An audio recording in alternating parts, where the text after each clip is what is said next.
Hello, Internet, and welcome to episode 118 of Verbal Graffiti with your host, Brian Glass, aka the B-Man, the People's Degenerate.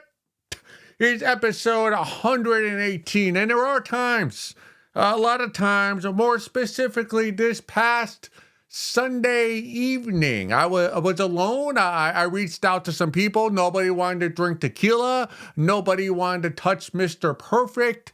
Nobody wanted to go salsa dancing with me. Nobody wanted to take some photos, walk around, take some snaps with the camera I have that you're watching me. That's where this is all coming from, is that camera that I'm looking at right now. Nobody wanted to engage with the B-Man, so there I was in my lonesome, just me, Mr. Perfect. I was using my sister's Max, formerly HBO account, because I am a bum. I make no money here at Verbal Graffiti, so I steal all my family's streaming accounts, or they give me passwords, and then I sign on to their accounts and kick their siblings off so I can watch whatever it is I want to watch. And what was the B-Man? What was I watching on Sunday? Wanted to watch a movie, wanted 1970s New York City. I've seen Taxi too many times, so I was looking for Mean Streets. I was looking for, what's that movie? Serpico. Kramer versus Kramer. I wanted to watch that. I've never seen it, couldn't find it. So there I was. And I'm not into the Lord of the Rings and all those fluffy films. So I'm like, all right, let's go to the documentary category. So there I am going down. I get all the way to S. And if you don't know, Max and most of the streaming systems, they're alphabetical. It goes from number to Z. And when you get to LMNOP, like once you get past the P, I get a little anxiety. I might run out of films or documentaries or series to watch, and then I'm gonna have to start all over and find the B categories, and like 500 documentaries, and none of them piqued my interest. But the one that piqued my interest, and I don't know why, do not know why. I've never seen American History X, but I imagine this documentary that I watched on Sunday night what was maybe the real life version of American. What's that? Not American History X. What was that? The one with Ed Norton. The one where it's black and white and he's a skinhead. Anyway, that's not the documentary I watched. What was the name of that? It was Skinheads USA Soldiers of the Race War, documentary that came out in the year 1993. And basically what the documentary is, or the documentarian, don't know who made it, but the documentarian followed a skinhead group in the early 90s in like Buckfuck, Alabama. And I'm watching it. And if you ever watched that documentary, and what fascinated me, or what kind of was taking up the space in that mushy brain that the B-Man has, is not what I'm watching, which was despicable. It's almost, I watched the documentary, and it's basically these guys, they have a compound. Anyone who is super religious or into the Aryan race or what, they're really into one specific thing that unites the people, and that's what they rally against. Like it's everybody against us. They always have a compound in the woods, a back fuck, down south, out west, Midwest, and here they are. So they have it's basically like an outhouse, like a playhouse in Alabama in the woods, and all they eat are hamburgers and beans and sloppy mashed potatoes, and they go hunting. It's very what you think of when you think of a skinhead in the early 90s.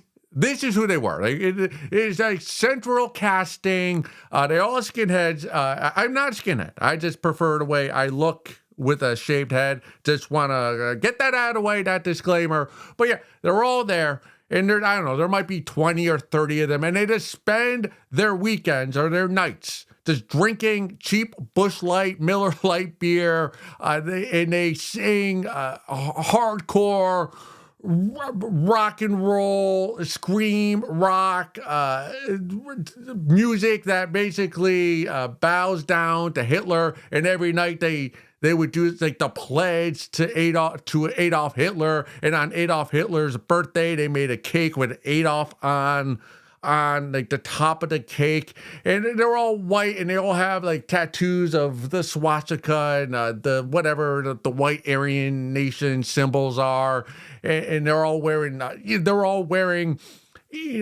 jeans that are cut up, and they have ripped off T-shirts of Adolf Hitler and white people only, and it's very off-putting. I'm like, well, I'm glad I'm not in that group, but I'm watching them, and it's almost.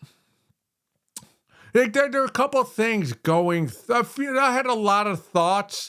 None of my thoughts had to do with the actual people that were the skinheads in this movie, because they were just sad human beings. And they just, all these people, these skinheads, they dedicated their life to Adolf Hitler. But if Adolf Hitler were alive and able to see what these skinheads in bumfuck Alabama were doing, like he'd be so angry, disappointed. He'd be so flabbergasted with the skinhead group, because they weren't doing anything. They weren't extracting power from the community. They were just honky talking in the middle of the woods, eating beans, bemoaning how society's bypassed the white man, and how the reason why they can't get any jobs is because all the jobs are going to minorities. And I'm there watching it in the dark by myself. I'm like, excuse me. The reason why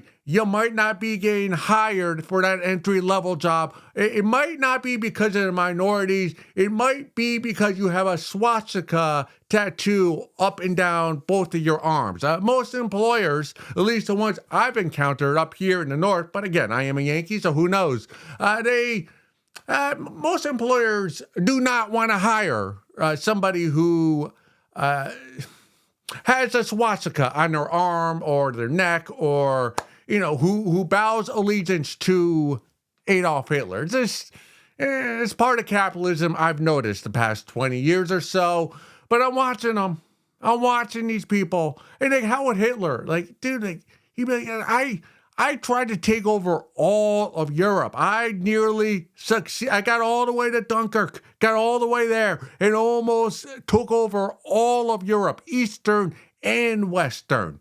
And what have you guys done? Like, what have you skinheads in bumfuck Alabama? Like, you've taken over what? Like 3 acres of land that nobody wants, that nobody knows exists? Like, come on, if you're gonna honor me and honor my legacy, like, can you at one state?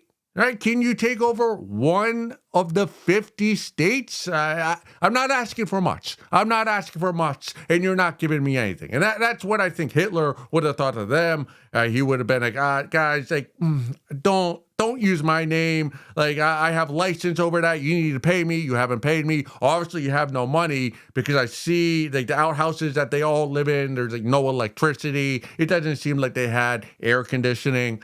So, yeah, Hitler would be disgusted with them. I'm disgusted with them. There were a couple things, though. Like, you'd have these guys in their 20s and their 30s. It was almost like a fraternity type community.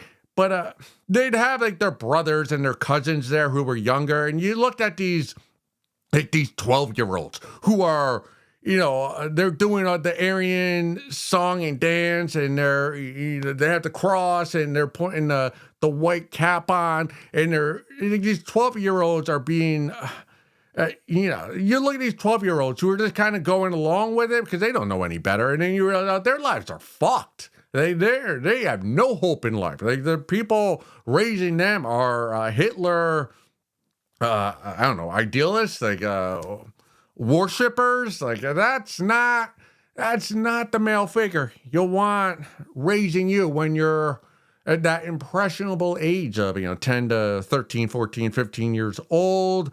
That was one thought I have. Another thought I had, though, while I'm watching the documentary Skinheads USA, is What happened to all these people? The main guy, like the end of the documentary, is a Bill Riccio.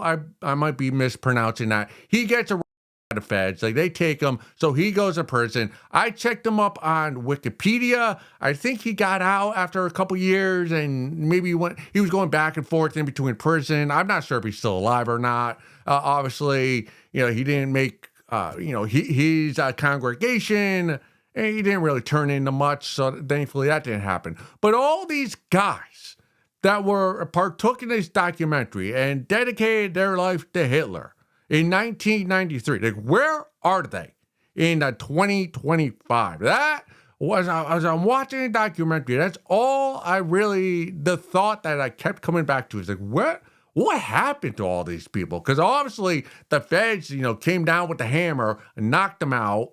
And where do you go from there? You're 30 years old. You've dedicated your life to honoring Adolf Hitler. You join the congregation in bumfuck Alabama. Once they put the kibosh on that, where do you go? Like these guys said, you can't get employed. Your tattoos with the swastikas. Nobody has any empathy for you. You just learn how to hunt and live by a lake, I guess. I don't know. But that's what I thought, and I'm going to look them up. It does remind me of a documentary I watched also that came out in the 90s of people who lived under the subways in New York City. But at the end of that documentary, they told you where they all went. Like, I think a lot of people in that documentary, again, I have terrible memory, don't remember the name of it, but they ended up getting housing in New York City through some program. So good for them. But that's it's tough to crawl out of that hole. As a comedian, I've been in plenty of holes. Bad joke, something offensive, get into a spat with an audience member, and the entire audience is against me, and I got to dig myself out of that hole to get them back on my side. That's nothing compared to being a Hitler worshiper and being outspoken about your beliefs and joining a cult-like group in Alabama, bumfuck, that is, for multiple years until the feds come down on your organization. That's a tough hole to come out of. Interested. So if any of you skinheads, hopefully former skinheads, are reformed, let me know. If you're watching Verbal Graffiti, what became of your life? Okay, that was an odd opening. Let's continue on to something I found on Reddit. This comes from the subreddit, Porn is Misogyny. Yep, okay, my mic is on. So what's your opinion on restaurants like Hooters? Personally, I hate the fact that society thinks it's okay to objectify women as long as she's a waitress being forced to wear almost nothing while she gets ogled at her whole shift. Why would anyone want to work there anyway? And to think I've seen whole families with kids there. Wait to show your kids from young age that women are objects for them to enjoy looking at. Eyes emoji.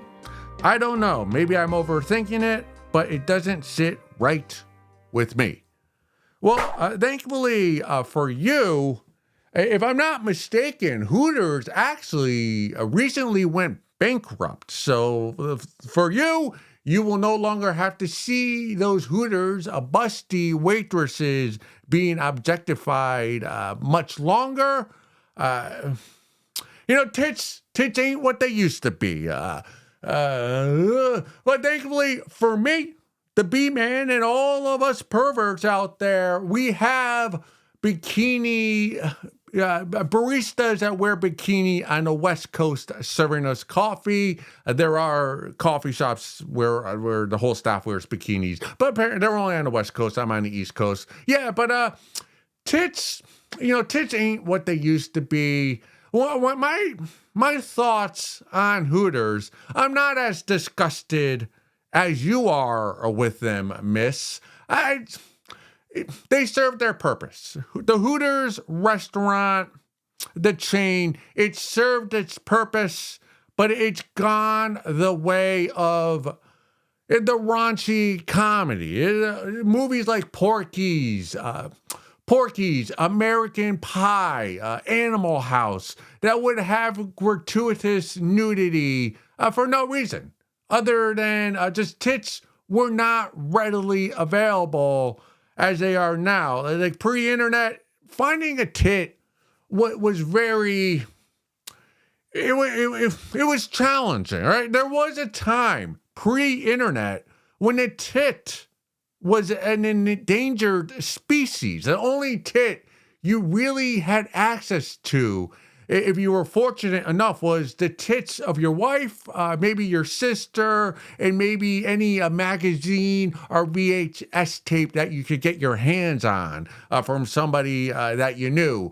And that's why Hooters was needed pre-internet, the restaurant that is because guys are horny, and guys, we just tits that right now there were no phones. Like you cannot open your phone, go to a nefarious site, and look at whatever smut that you fancy. Like back in the day, if you didn't want to go to a peep show, if you didn't want to go to an adult movie theater, if you didn't want to go to Blockbuster or your local VHS shop and go into that back room where adults only, and you'd sneak in if you were under 18 because that's what you did back then when you were starving for some smut. But yeah, they get served its purpose. Same thing with all those movies. Like that's the reason why all those raunchy comedies would have random scenes where that girl, shower scene, girls have their tops off. What? How does this jibe with the rest of the plot? It doesn't. It's just, hey, we know guys will come to the theater and pay $8.99 and get the big bowl of popcorn and the big cola because they're starving for a tit, and where else you gonna get it than Porky's and Animal House back in the 70s, early 80s. So yeah, I mean, that's probably why it's gone bankrupt, because it's really nobody needs. It served its purpose, and its purpose is no longer needed, so nobody is going to Hooters anymore. And if you are going to Hooters to eat in the year 2025, they should take your head and dip it in the deep fryer and keep it there for 35 seconds, because there is no reason to be eating in a Hooters restaurant in the year 2025. Like I said, we have our phone. There are plenty of Hooters on your phone. You do not need to go to a place of dining to get the 3D view of those Hooters. I will say though, I will make this proclamation that might get anger some of you. The chicken sandwich at Hooters is better than a chicken at Chick-fil-A. Come at me, if you will. If that angers you, come at me. I'll fight you to the death. I believe that in my soul. So if you're getting Hooters takeout via Uber Eats, hey, good on you. Great chicken sandwich. Better to do that than to wait in the line around the corner at whatever Chick-fil-A you're at. Save some time and get a better sandwich, and it probably costs less as well. I have fond memories of Hooters. In high school, we would go to Hooters every Wednesday. Me and the guys, we'd go because, we were under 18, so we couldn't go to clubs, and we weren't allowed to drink in public yet. So Hooters was really the only place we could go, and they would have trivia every Wednesday night. So we'd go, and it was a high school hangout. It was like our high school guys and a few other high schools. We'd do trivia. We would try to, we'd try to flirt with the busty Hooters waitresses. It was, elementary flirtation, just learning how to do it. And it was just fun. It was fun. It really was not about objectifying women. The sandwiches were good, and we were there for the trivia. And the Hooters, the waitresses, that was just a bonus. Honestly, is there any difference between objectifying a Hooters waitress and the bartender who shows a lot of cleavage on a slow night at the bar to get more tips and more tips of my penis I will give her because of that cleavage. That's the game. That is the service game. Every babe who has a nice chest knows that if you wear tight clothing to work, a little bit of cleavage, you are going to get more tips from perverts like myself. So if you're inclined to do that, do that. And to you, the poster, you're the person I don't understand. It's an unspoken contract. If you're a waitress at Hooters, you're not being forced to work there. Like, you chose to work at that location. And there was a time in the history of the United States of America where there was some prestige if you were a Hooters waitress. So I could understand back in the day why the appeal of being a Hooters waitress was there. And I don't know if it really bothers you that there are Johns like myself who objectify the waitresses. Like, that has nothing to do with you. If that's bothering you and the families dining out there at Hooters, then just don't go to Hooters. Like, you're not part of that equation. There are the hot waitresses. There are the Johns and the families who enjoy the food and maybe some of the scenery. And again, it's like no one's being forced to be there. So it's ugly potatoes like yourself that are ruining everybody else's fun. So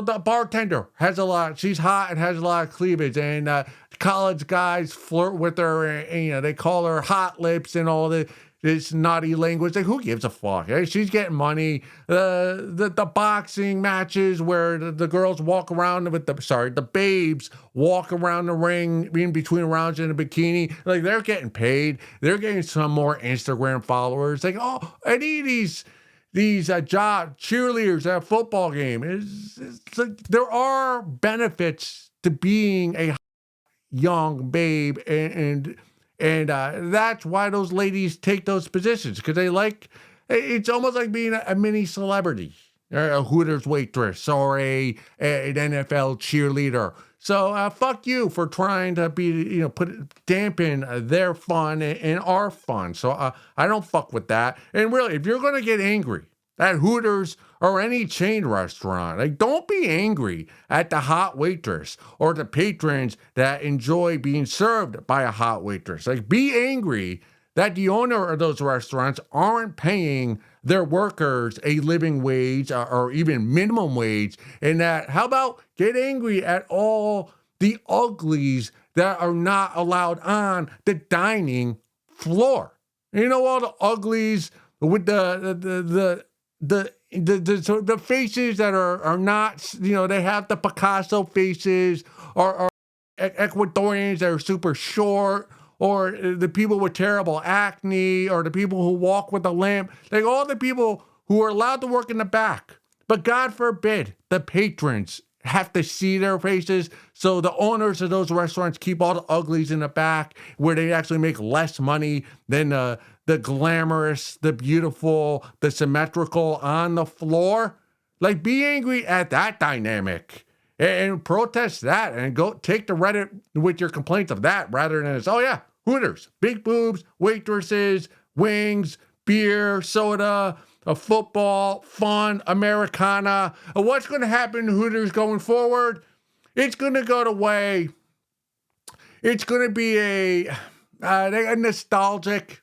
It's kind of go the way the 1950 diner where you find them across the country, and it's you have the waitresses that come out in the rollerblades, or the drive-in movie theaters. That's what's going to happen to Hooters. It's going to be like, walking back into a different era.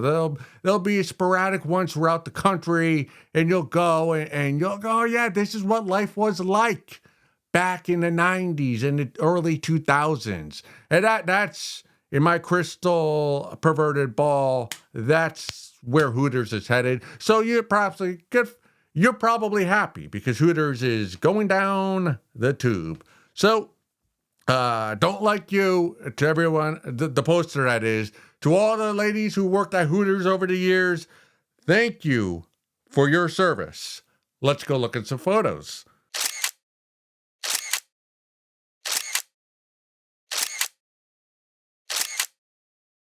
Boom, boom, segment 2 of Verbal Graffiti, episode 118. Please share an episode. It doesn't have to be 118, but one of the 118 episodes of Verbal Graffiti. Share with a Hooters waitress if you happen to know one. And if you do, don't just share an episode. Share on my phone number, 203-500-7816. With her, and tell her if she wants to speak with me. I prefer audio messages, so send me an audio text, you Hooters floozy top heavy waitress, and also bring me a chicken sandwich. Man, that first segment, I'll be honest, to me, it felt lackluster. Every episode, I tell myself, have energy, be animated. And that whole first episode, I spoke too fast. I didn't pause enough between statements, between points being made, between sentences, if that's even a thing, when you're actually speaking. I was not satisfied with that first segment at all. Maybe I just had visions of Hooters waitresses dancing and galloping in my head, and I wasn't focused on Verbal Graffiti. And I gotta be focused because I care more about you, the viewer, and the listener of Verbal Graffiti than some has-been waitress that was on the Hooters calendar, Miss July Hooters in 1997. Fuck her and her calendar and her restaurant that she no longer works out because it went bankrupt. What we care about here is Verbal Graffiti. And I gotta come with more energy. I gotta be more animated so that you want to share a segment, a reel that I make of this episode with one of those waitresses that work at Hooters or one of those bikini baristas along the West Coast. I wish I knew the name of those coffee spots, but I don't. Just look it up, Google. Actually, Google is easy. A lot of people say Google. No. I say Google. Hey, fuck Google. I don't want to talk about Google. I don't know anything about tech. When I was 4th grade, I was playing Oregon Trail on the old Mac computer with the floppy disk, and my friend Evan, I will not say his last name, he was really into computers. Computers were a new thing. He was trying to explain to me what is a computer and what are these games and how do they work. And in my mind, I told him, computers, this will never be a thing. This will be a phase. By the time we're in 7th grade, nobody will talk about computers anymore. We'll laugh about them like the Tamagotchi little toys that we had in high school. Whoa, was the B-man wrong? And that's why I do not predict the future, because when your first big prediction in life is that computers aren't going to be a thing, they're not going to catch on, I could not be more wrong. That might be the most wrong prediction of the future of all time. Anyways, much like Hooters, the United States of America is going bankrupt. And I'm noticing it with my eyes, which are beautiful. I have the most stunning blue, ocean blue eyes you'd ever see. I almost feel bad. I have empathy for all of you who have not seen my eyes in person. They're stunning. Pacific Ocean. What eyes I have. Anyways, the United States is going bankrupt, and I notice. I didn't know this, but now I do, because the weather is getting warmer. We don't talk about weather here at Verbal Graffiti because we're above that here. We have personality. We don't need to talk about the weather, but I do some more road running because the weather is getting warmer, and I'm noticing that every street that I run on has potholes and cracks in the pavement and the what do you call this? Excuse me. the thing on the side of the road, like the bumpers. What do you call those things? You're gonna be laughing at me right now because I cannot. The curb, the curb. Yeah, the curbs are all like. It looks like the Eastern Berlin Wall when it got torn down. It's just crumbling down. Each curb, you can't grind on any of them if you're a skateboarder. I run through a high school parking lot, not because I'm not checking out any of the high school babes. It's part of my route. And at the parking lot, again, there are all these holes, and instead of actually repaving the entire parking lot, they just take a little bit of asphalt and they just boom, boom, dump it on the hole. So no longer is it a hole, but it's no longer flat. It's almost like a half round speed bump. And I live, and I won't say you're wealthy, but one of the wealthier states. I live in Connecticut. Home of the Stepford Wife, home of the Ivy Leaguers, home of the country clubs, the elite prep schools. Choate Rosemary Hall resides in the town in which I spend most of my time. This JFK went to Choate Rosemary Hall. Bill Simmons, I think even Melania Trump? Not Melania. Who's the daughter? What the fuck is her name? The daughter, the hot blonde that Donald kind of has fetishizes. She went to Choate Rosemary Hall. So this is a wealthy-ish community that I'm running through. It's almost a miracle I don't break my ankle every time I go out and hit the pavement, or I don't pop a tire on my Camry. These roads are just decrepit. And the country, if that's what it looks like, if that's what I'm experiencing here, what are the people in bumfuck Alabama? Hopefully, the skinheads are no longer there. If you watch that first segment, you know. But what if you're in Louisiana or Colorado or Wyoming? The infrastructure of this country, you can physically see it just cracking and crumbling and potholes. And it's this bankrupt. I need sneakers now that have like shocks that cars have. That's how many holes I'm having to weave and bob through when I run. So I just need this country. It's like, there's something about, we need aesthetics matter. That's why all those babes, all you dumb babes love going to restaurants, because it's all about the, what's that word? What's that word they were? Wow, I am not good with the vocabulary or the recall on this segment, but it's the ambiance. That's what you're paying for when you go to a restaurant. The ambiance, the what's on the wall, the music, the setup, the ambiance of America no longer exists. Dunzo. It has been. Never was. Just drive down Main Street, any Main Street, and you'll find cracks, potholes, homeless people, businesses boarded up. This country, we need more. We need more than a coat of paint. Well, I'm really rambling this episode. I'm not going to apologize because that's what the B-Man does. And then I'll say this last piece, and then we'll move on to something else I found on Reddit that I'm very passionate about.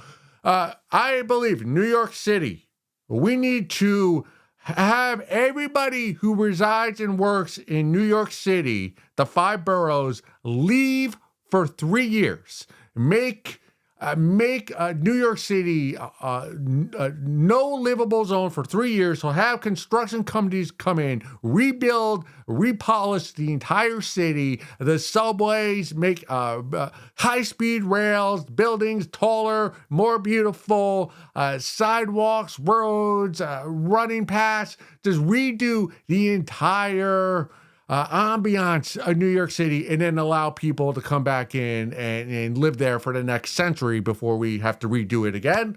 Now that I'm running back on doing road running again, we might just need to deport everybody from the United States for the next 3 to 5 years, rebuild everything, redo the entire infrastructure, and then allow everybody back in. Okay, let's move forward, which is hard to do on the roads here in America because there's so many potholes. And it's not so much all right, it's the cracks. Let's move on. As I pick my eye, allergy season is upon us. This comes from the subreddit Museum Pros. Okay? In-person interview tips. Hey guys, I am a recent graduate, 2024. Congrats. With a master's. I am currently working a temporary job as a curator that will end in 6 months. Due to the pandemic and applying to jobs out of state, all of my interviews in the field have been conducted virtually. Lucky for you. I haven't had an in-person interview since 2020. I'd love to hear any tips on interviewing in person, as I feel a bit out of practice and in-person meetings generally feel more intimidating! Any way to ensure I stand out and demonstrate confidence? ? Yes, there is. I have a lot of experience in this. I was unemployed for a number of years, 2+ years at one point. I've had bouts of unemployment throughout my adulthood. I have gone on plenty of interviews, which we've talked about here at Verbal Graffiti. And the thing that's always, I've always taken, that it's irked me. It's filled me. The thing about interviews that fills me with rage is not that I not getting the position. It's when I have to get up for an interview. I have to wake up 3 hours earlier than I usually get up, and then I have to drive or take public transit to a different city to have this interview. That's really just a dog and pony show where the hiring manager is trying to make me trip up, make me look a fool, try to catch the lies that I put on my resume. You know, he or she's trying to disqualify me, and it's not getting the job that bothers me. What fills me with rage is when they don't even have the decency to reach out to me to tell me via email that I didn't get the job. The fuck off. Just hey, thank you for coming in. We enjoyed speaking with you. We have decided to go in another direction. Good luck to you and your future. That's all I need. If I get that from a company, thank you.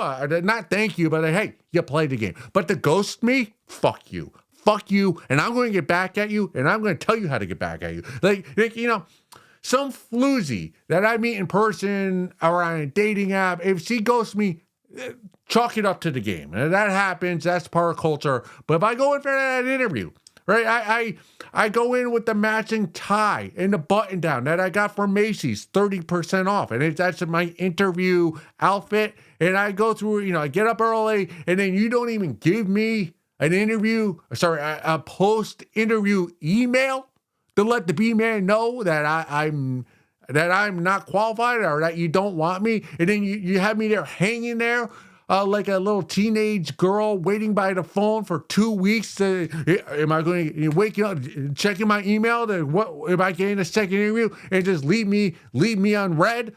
No, fuck you. I'm getting back at you. I'm getting back at all the hiring managers through you. The guy in this post, let's go through it. When you go on an interview in person, it's all about the handshake. And it's about asserting dominance.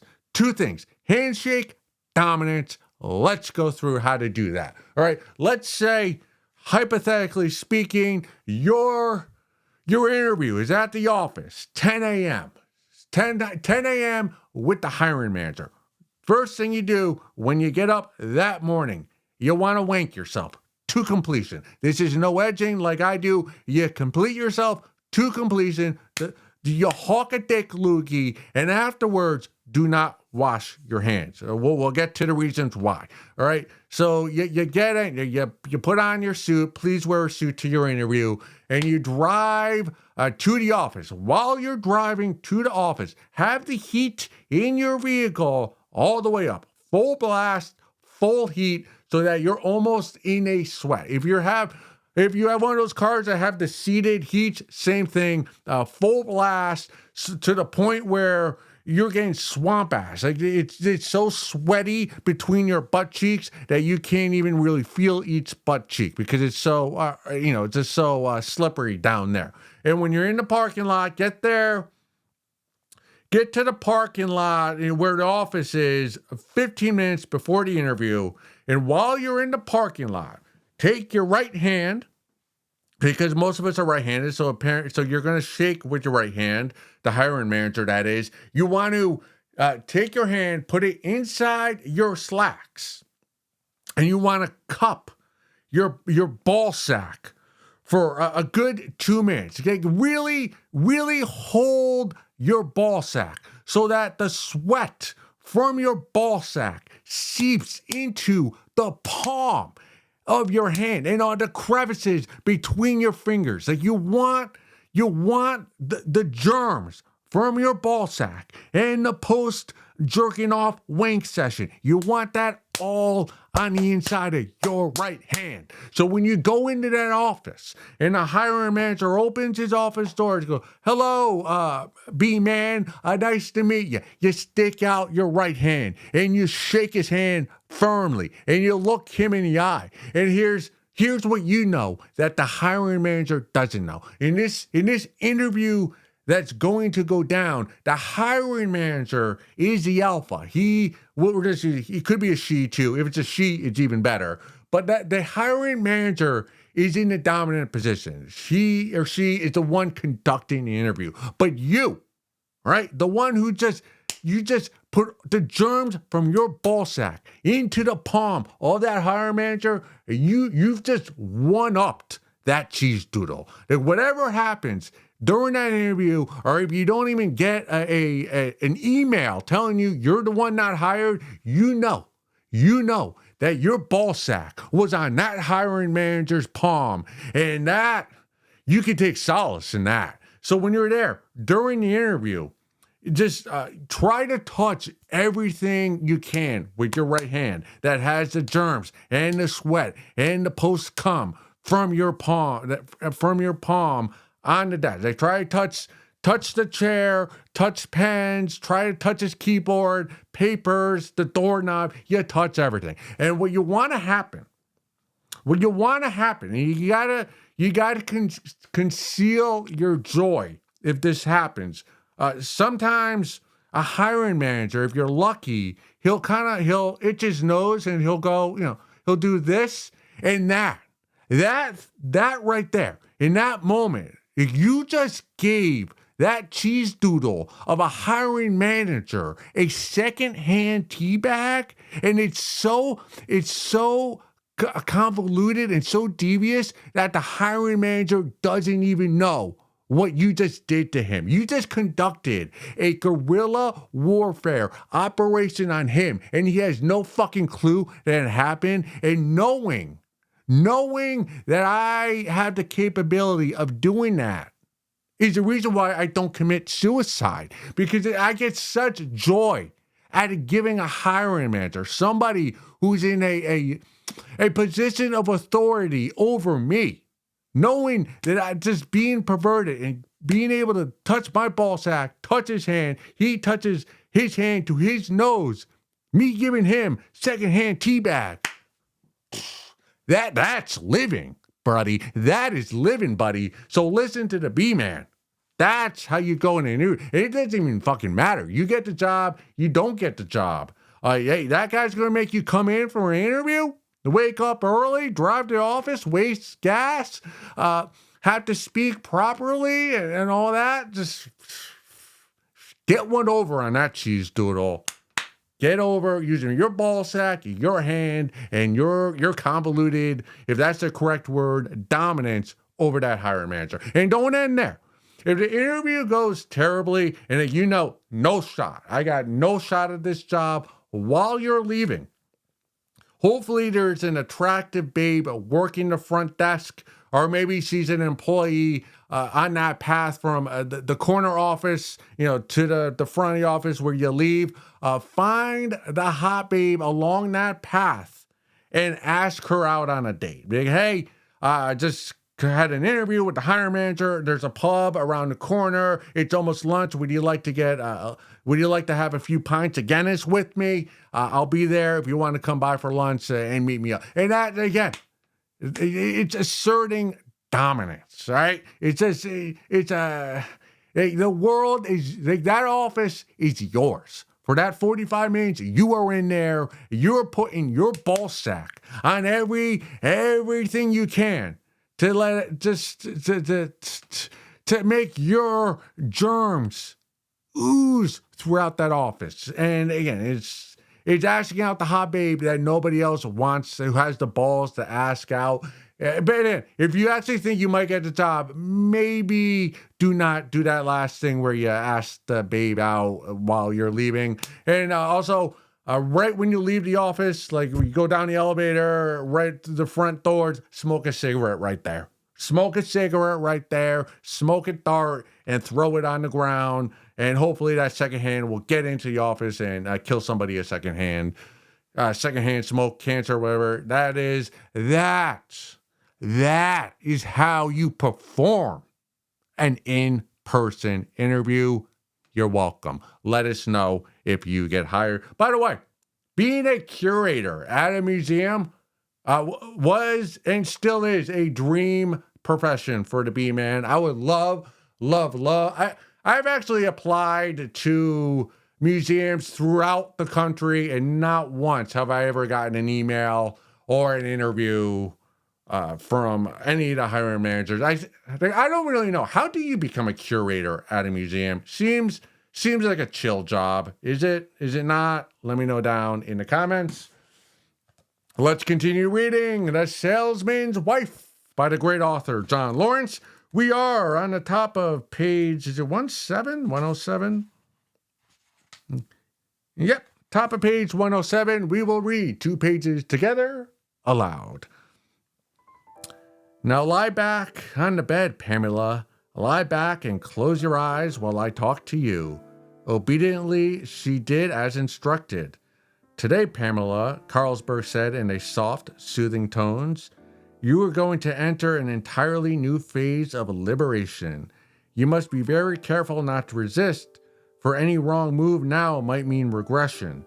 Regression back to your earlier state of fear and terror. Do you understand? Yes, she whispered. She could barely hear him now, for her mind was clouded with euphoria and her body glowed brightly from within. The amplified heartbeat from the hidden speakers merged with her own, and she was caught up in the insistent rhythm.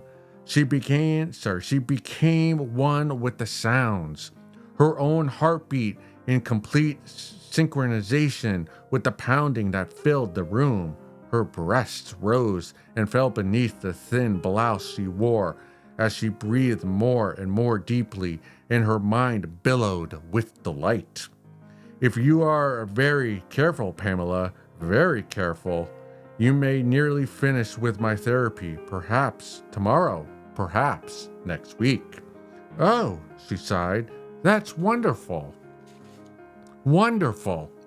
In the back of her mind, she remembered that Alan would be coming home late next evening or early the following day. She would be able to show him much she had learned, that she was no longer the frigid, frightened creature he had left, no longer troubled by hypochondria and nerves. Alan, Alan, Alan, the words echoed and re-echoed in her brain in the rhythm as the heartbeat. Alan, Alan. Carlsberg and the immoral son began to divest themselves of their clothes, and within moments they were completely naked. Then, very carefully, they began to undress the young wife who lay unresisting on a huge round bed. As Garrett unbuttoned his blouse and gently removed both it in the flimsy white brassiere she wore, his eyes zeroed in on the full, sloping mounds of her breasts. Dad sure gets some good-looking females, he thought lewdly. I'm sure gonna enjoy this. Carlsberg had carefully removed Pamela's skirt and shoes and then inserted his fingers into the tight, elastic waistband of her thin, white nylon panties. Slowly, he lowered the flimsy garment until the dark, curling triangle of her pubic hair was exposed to view. Both he and Garrett let their eyes rivet shamelessly to her glistening V, and to glance at each other with eager, unspoken anticipation. As the debauched doctor slid the panties tantalizingly down her smooth, white legs, his son began to caress and stroke his ample genitals, arousing himself obscenely. Go suck a fat one.